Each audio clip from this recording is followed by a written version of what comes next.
Hello दोस्तों, स्वागत है आपका मेरे YouTube चैनल परीक्षा प्लान में। तो आज की ज्योग्राफी की क्लास को शुरू करते हैं और अपने टॉपिक बनाते हैं। पार्ट 3 है कृषि। तो इस लेसन में कृषि के बारे में जानेंगे। तो चलिए देखते हैं। गुरप्रीत, मधु और टीना एक गांव से गुजर रहे थे। वहां उन लोगों ने एक किसान को खेत की जुताई करते हुए देखा।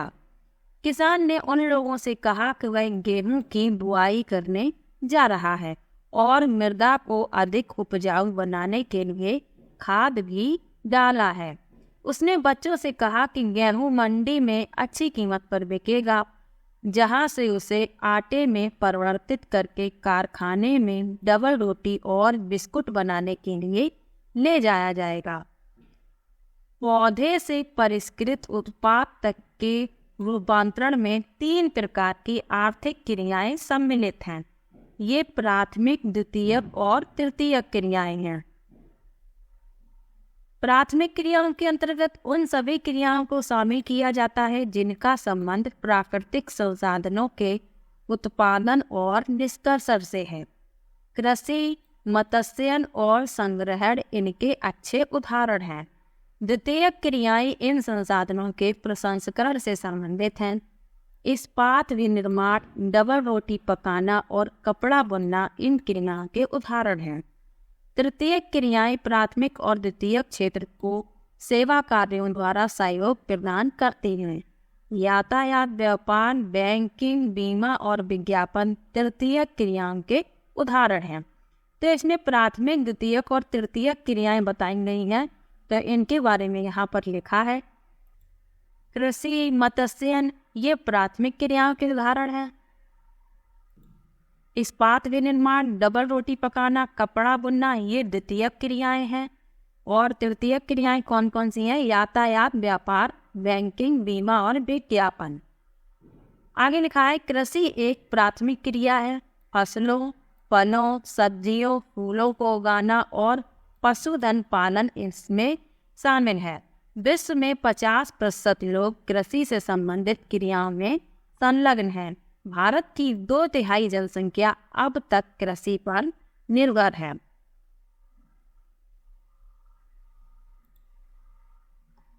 अनुकूल स्थलाकृति, मृदा और जलवायु कृषि क्रियाकलाप के लिए अनिवार्य है। जिस भूमि पर फसलें उगाई जाती हैं कृषिगत भूमि कहलाती है। यानी जिस भूमि पर फसलें उगाई जाती हैं उसको कृषिगत भूमि कहते हैं। क्या आप जानते हैं? तो यहाँ से 1-2 प्रश्न हमेशा ही बन जाते हैं, तो इनको देख लीजिए। एग्रीकल्चर, मृदा की जुताई, फसलों को उगाना, पशुपालन का विज्ञान एवं कला, इसे खेती भी कहते हैं। तो एग्रीकल्चर जो है वो कृषि से संबंधित है। सेरीकल्चर किससे संबंधित है? रेशम उत्पादन से। तो रेशम के कीटों का वाणिज्यिक पालन यह कृषक की आय में पूरक हो सकता है। पिसीकल्चर मत्स्य पालन से संबंधित है, विशेष रूप से निर्मित तालाबों और पोखरों में मत्स्य पालन।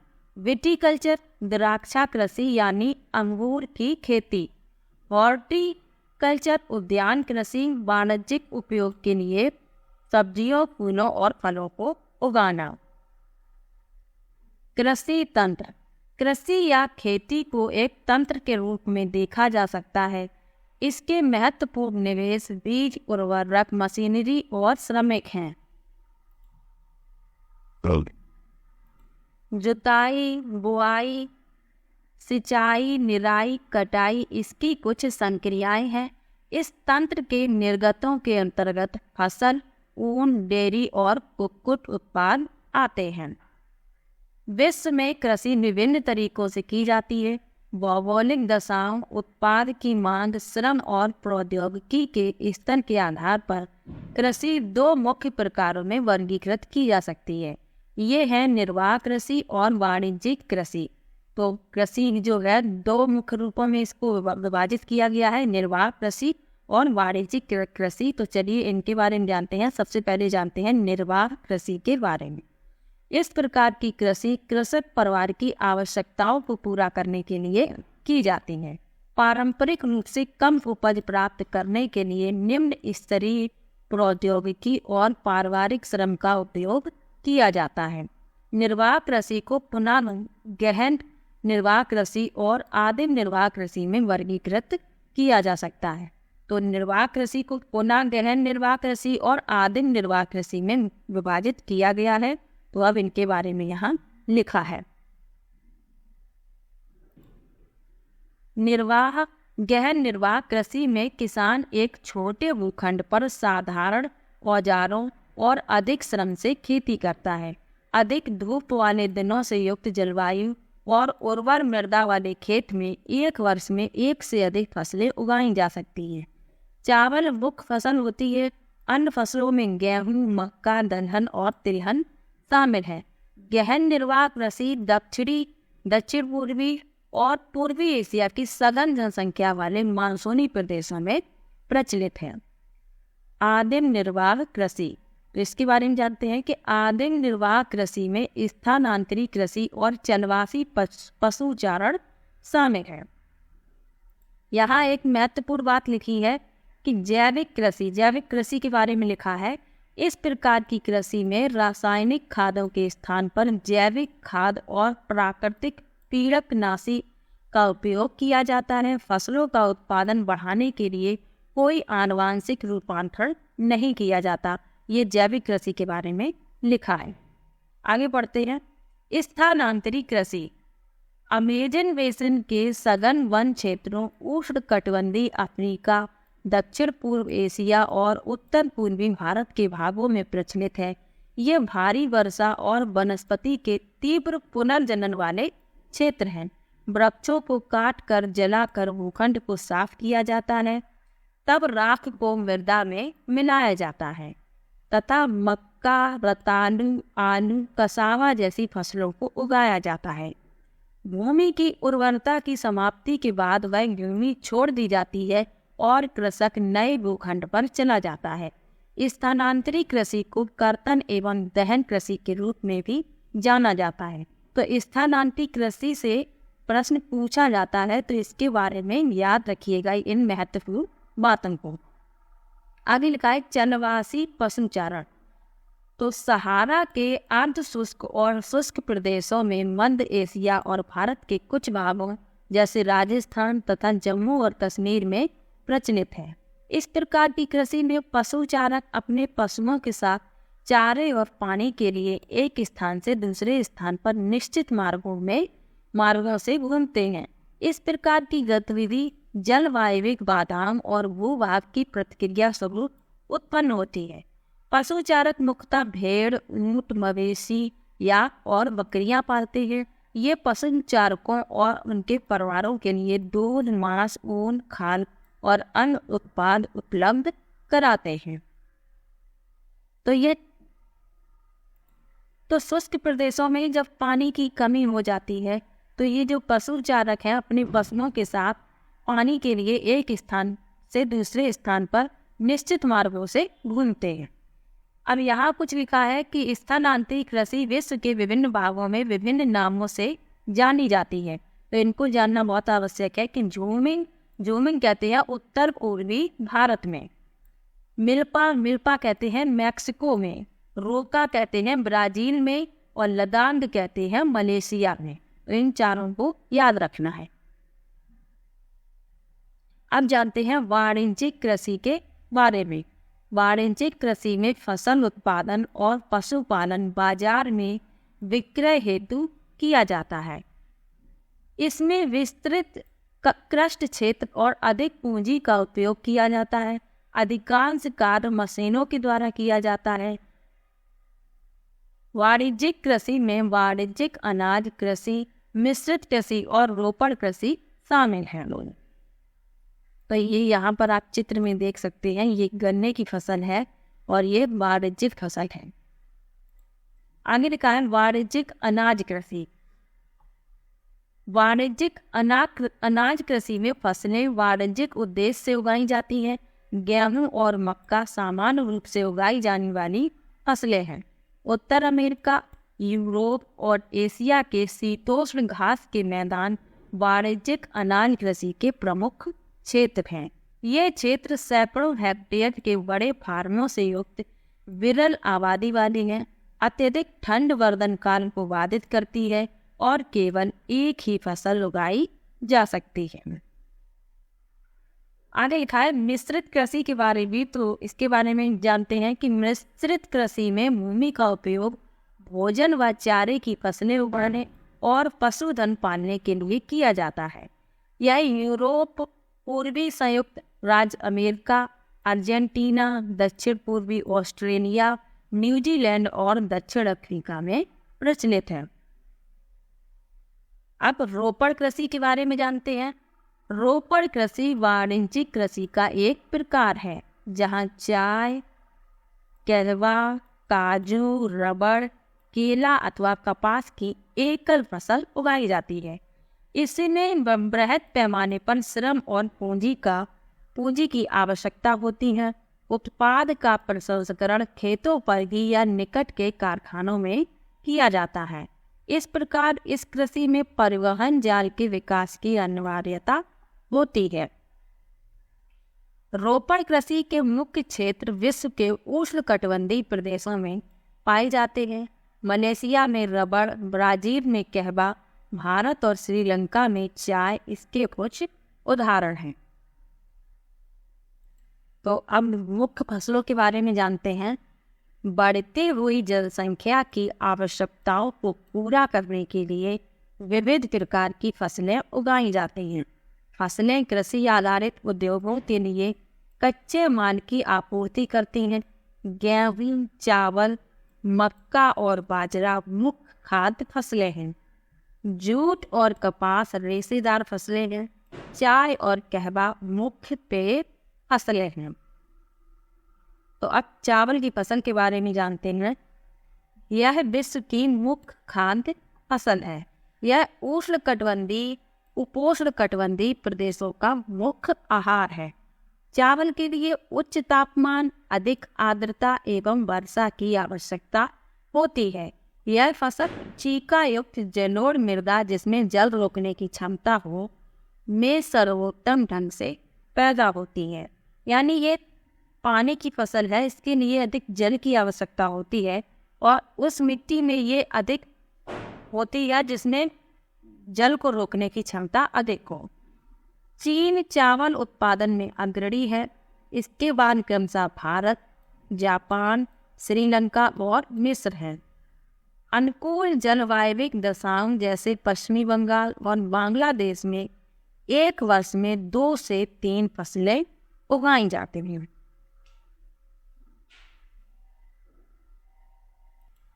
अब गेहूं के बारे में लिखा है, तो चलिए गेहूं के बारे में जानते हैं कि गेहूं के वर्धन काल में मध्यम तापमान एवं वर्षा और शस्य कर्तन के समय तेज धूप की आवश्यकता होती है। यानी जब फसल बोई जाती है तब मध्यम तापमान की आवश्यकता होती है और जब काटी जाती है तो तेज धूप की आवश्यकता होती है। इसका विकास सुअपवाहित दोमट मृदा में सर्वोत्तम ढंग से होता है। संयुक्त राज्य अमेरिका, कनाडा, अर्जेंटीना, रूस, यूक्रेन, ऑस्ट्रेलिया और भारत विस्तृत रूप में से उगाया जाता है। इन सब देशों में गेहूं जो है विस्तृत रूप से उगाया जाता है। भारत में यह शीत ऋतु में उगाया जाता है। मिलेट। अब मिलेट के बारे में जानते हैं कि ये मोटे अनाज के रूप में भी जाने जाती हैं और कम उपजाऊ तथा बलुई मृदा में उगाई जा सकती है। ये ऐसी फसल है जिसे कम वर्षा और उच्च से मध्यम तापमान तथा पर्याप्त सूर्य की प्रकाश की आवश्यकता होती है। ज्वार, बाजरा और रागी भारत में उगाए जाते हैं। नाइजीरिया, चीन और नाइजर इसके अन्य उत्पादक हैं। मक्का के बारे में जानते हैं। इसके लिए मध्यम तापमान, वर्षा और अधिक धूप की आवश्यकता होती है। इसे सुअपवाहित उपजाऊ मृदा की आवश्यकता होती है। मक्का उत्तर अमेरिका, ब्राजील, चीन, रूस, कनाडा, भारत और मैक्सिको में उगाई जाती है। यहाँ मक्का के बारे में लिखा है कि मक्का कॉर्न के नाम से भी जाना जाता है। विश्व में इसकी विभिन्न रंग बिरंगी प्रजातियाँ पाई जाती हैं। यहाँ पर आप देख सकते हैं चित्र में रंग बिरंगी प्रजातियां छपी हुई हैं। कपास के बारे में जान लेते हैं। इसकी वृद्धि के लिए उच्च तापमान, हल्की वर्षा, 200 से 210 पाला रहित दिन और तेज चमकीली धूप की आवश्यकता होती है। यानी 200 से 210 दिन पाला रहित होने चाहिए इसके लिए, और तेज चमकीली धूप होनी चाहिए। यह काली और जलोढ़ मृदा में सर्वोत्तम उगती है। चीन, संयुक्त राज्य अमेरिका, भारत, पाकिस्तान, ब्राजील और मिस्र कपास के अग्रणी उत्पादक हैं। यह सूती वस्त्र उद्योग के लिए एक महत्वपूर्ण कच्चा माल है। पटसन, तो पटसन के बारे में जान लेते हैं। इसको सुनहरा रेशा के रूप में भी जाना जाता है। यह जलोढ़ मृदा में अच्छे ढंग से विकसित होता है और इसे उच्च तापमान, भारी वर्षा, आर्द्र जलवायु की आवश्यकता होती है। यह फसल उष्णकटिबंधीय क्षेत्रों में उगाई जाती है। भारत और बांग्लादेश पटसन के अग्रणी उत्पादक हैं। तो इन दोनों देशों के बारे में याद रखना है, एक तो अपना देश भारत और दूसरा बांग्लादेश। इनमें मुख्य रूप से पटसन को उगाया जाता है। ये अग्रणी उत्पादक हैं पटसन के। अब कॉफ़ी के बारे में जान लेते हैं। तो चलिए अब कॉफ़ी के बारे में जानते हैं कि इसके लिए गर्म एवं आर्द्र जलवायु, सुअपवाहित दोमट मृदा की आवश्यकता होती है। इस फसल की वृद्धि के लिए पर्वतीय ढाल अधिक उपयुक्त होती है। ब्राज़ील कॉफ़ी का अग्रणी उत्पादक है, इसको याद रखिए। सबसे ज़्यादा कॉफ़ी ब्राज़ील में होती है। इसके पश्चात कोलंबिया और भारत है। अब यहाँ पे लिखा है कि कॉफ़ी के पौधे की खोज किसने की। यहाँ पर देख लीजिए, तो कॉफ़ी की खोज के विषय में विभिन्न कहानियाँ प्रचलित हैं। लगभग 850 ईस्वी में कालिदी नाम का एक अरबवासी जो बकरी चराने वाला था, अपनी बकरियों की अनोखी उछल कूद और हरकतों को देखकर परेशान था। एक दिन उसने भी उस सदा रहित पौधे की फलियों को चखकर देखा जिन्हें उसकी बकरियां प्रतिदिन खाया करती थी।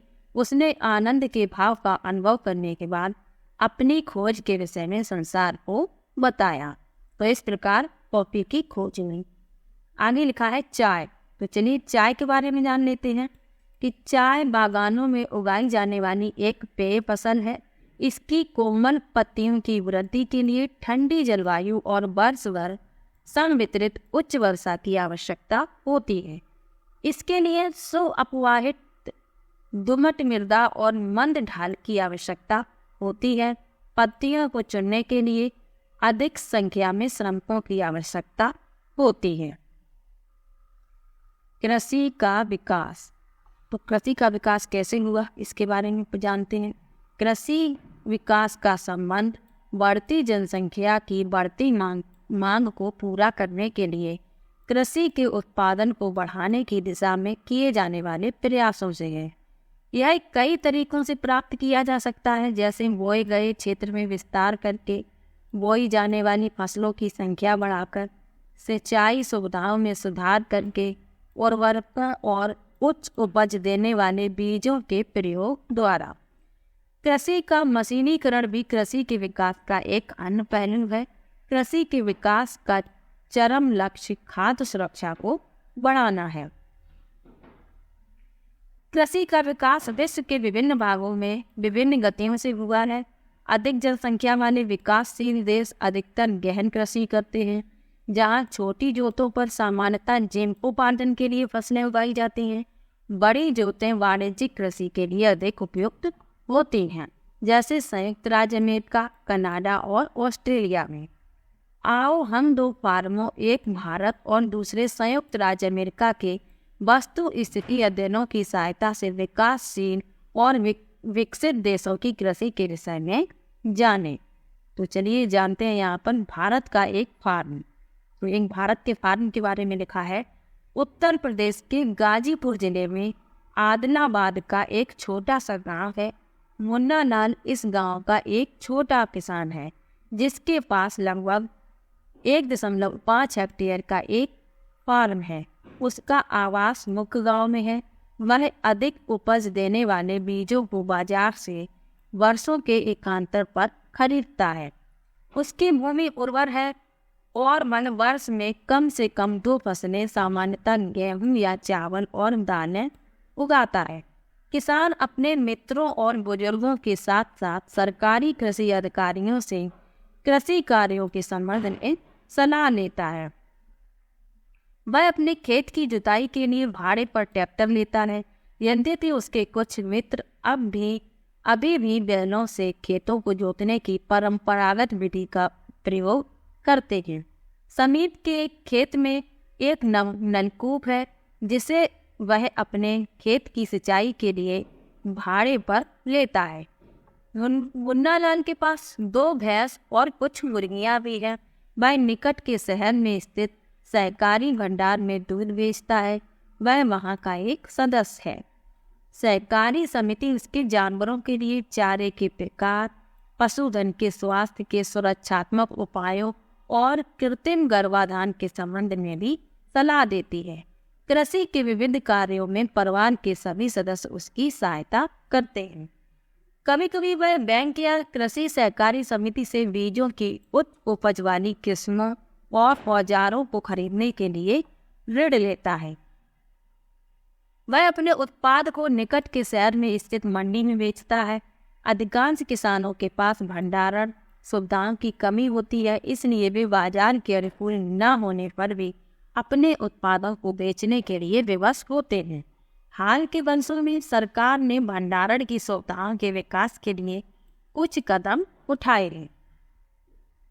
तो ये भारत के फार्म के बारे में लिखा है। भारत में किस जगह का? उत्तर प्रदेश के गाजीपुर जिले का। अब जानते हैं संयुक्त राज्य अमेरिका का एक फार्म है उसके बारे में। संयुक्त राज्य अमेरिका में एक फार्म का औसत आकार भारतीय फार्म की तुलना में बहुत बड़ा होता है।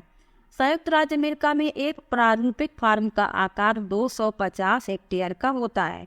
किसान सामान्यतः फार्म में रहता है। मक्का, सोयाबीन, गेहूं और चुकंदर यहाँ उगाई जाने वाली महत्वपूर्ण फसलें हैं। संयुक्त राज्य अमेरिका की मध्य पश्चिम में स्थित आयोवा राज्य के किसान जो होरन के पास 300 हेक्टेयर भूमि है, वह अपने खेत में मक्का तब उगाता है जब वह आश्वस्त हो कि मृदा और जल संसाधन इस फल की आवश्यकता को पूरा कर देंगे। फसल को नुकसान पहुंचाने वाले पीड़कों पर नियंत्रण के लिए पर्याप्त उपाय किए जाते हैं। समय समय पर मृदा के नमूनों को मृदा परीक्षण के लिए प्रयोगशाला में भेजा जाता है। उसमें पर्याप्त पोषक है या नहीं। ये परिणाम जो होरन को वैज्ञानिक उर्वरक कार्यक्रम की योजना बनाने में मदद करते हैं, उसका कंप्यूटर उपग्रह से जुड़ा हुआ है जो उसे उसके खेत की यथार्थ तस्वीर देता है। यह रासायनिक उर्वरकों और पीड़क नाशकों का आवश्यकता अनुसार प्रयोग करने में उसकी मदद करता है। वह ट्रैक्टरों, बीज बोने की मशीनों, समतलक संयुक्त हार्वेस्टर और थ्रेसर का उपयोग कृषि संबंधी विविध संकीर्णों में करता है। अनाज स्वचालित अन्न भंडार में संचित किए जाते हैं अथवा बाजार अभिकरणों में भेजे जाते हैं। संयुक्त राज्य अमेरिका में किसान एक व्यवसायी की तरह काम करता है, न कि एक खेतिहर किसान की तरह। तो भारत के फार्म में और संयुक्त राज्य अमेरिका के फार्म में बहुत अंतर है जो यहाँ पर बताया गया है। तो ये लेसन यहीं पर समाप्त हो रहा है। इसके अभ्यास प्रश्न में जो बहुविकल्पी प्रश्न दिए गए हैं उनको देख लेते हैं। तो पहला प्रश्न लिखा है, उद्यान कृषि का अर्थ है फलों एवं सब्जियों को उगाना। सुनहरा रेशा से क्या अभिप्राय है? पटसन से। कॉफी का प्रमुख उत्पादक है ब्राजील। तो आज के इस लेसन में कृषि के बारे में महत्वपूर्ण तथ्यों को बताया गया है। तो ये लेसन जो है यहीं पर समाप्त होता है। वीडियो कैसा लगा कमेंट बॉक्स में जरूर बताइएगा। वीडियो को लाइक और चैनल को सब्सक्राइब करना मत भूलिएगा। मिलते हैं एक और नई वीडियो के साथ, तब तक के लिए बाय बाय।